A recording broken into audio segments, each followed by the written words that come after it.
राष्ट्रीय स्वयंसेवक संघ येत्या विजयादशमीला आपली 100 वर्ष पूर्ण करतोय. 1925 साली स्थापन झालेली संस्था आजही अव्याहतपणे सुरू आहे. परंतु फारच कमी लोकांना माहिती आहे की स्वातंत्र्यवीर सावरकर यांचे थोरले बंधू गणेश दामोदर तथा बाबाराव सावरकर यांचं सुद्धा संघाच्या जडणघडणीमध्ये फार मोठं योगदान आहे. जेव्हा बाबाराव सावरकर तरुण हिंदूंच्या संघटनासाठी प्रयत्न करत होते, तेव्हा 1923 साली बाबारावांनी तरुण हिंदू सभेची स्थापना केली.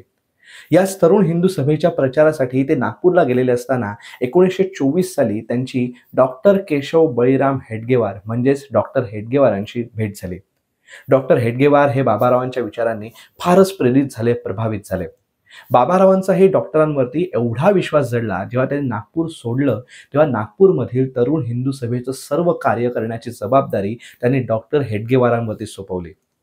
जेव्हा नंतर 1925 साली जेव्हा डॉक्टर हेडगेवारांनी राष्ट्रीय स्वयंसेवक संघाची स्थापना केली, तेव्हा त्या राष्ट्रीय स्वयंसेवक संघाचा ध्वज आणि प्रतिज्ञा हे बाबारावांनीच तयार केलं होतं. बाबारावांनीच लिहिलेल्या प्रतिज्ञेमध्ये थोडेफार बदल करून डॉक्टर हेडगेवारांनी ती प्रतिज्ञा स्वीकारली.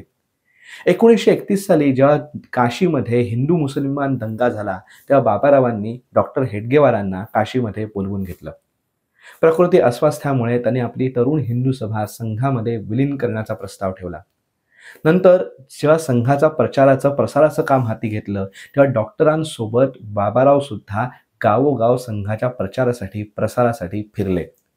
बाबारावांच्याच प्रयत्नामुळे संत पाचलेगावकर महाराजांचं मुक्तेश्वर दलही संघात विलीन झालं.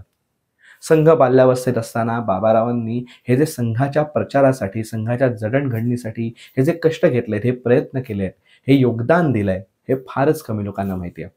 आज संघ शताब्दीच्या निमित्ताने या सगळ्या कार्याला उजाळा देण्याचा आमचा छोटासा प्रयत्न.